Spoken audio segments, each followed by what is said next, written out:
Hey everyone, Dave Halleck here at Jared Gordon's with a winter vehicle tip. I guess it's actually an all-around weather tip for people that don't do a lot of driving. Maybe you go south for the winter, or you work from home and you don't drive very much. A battery tender is a great item to add to your vehicle.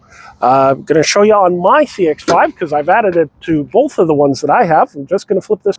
All right, so this is a little Noco 2 amp 12 volt battery tender, and what it does is it attaches up to the ground, and then you attach it to the positive terminal of your battery, and then what it's going to do is it's going to trickle charge your battery and always maintain so that you're always at a top optimized efficiency level in the battery. So when you go to start it, you're going to have lots of cold cranking amps, which when it gets really cold, that's kind of a handy thing, and you don't have to worry about asking somebody for a boost or calling roadside assistance and waiting.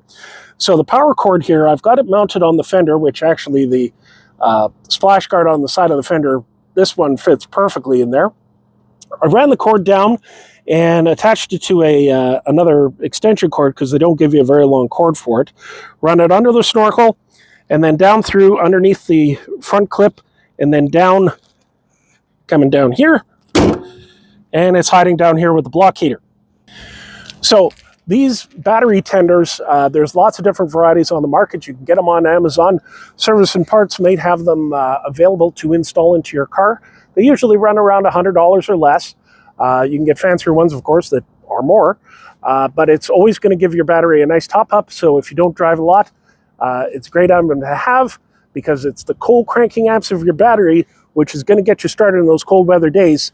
And hey, they're coming, so why not be prepared? Dave Halleck for Jared Gordon's Mazda.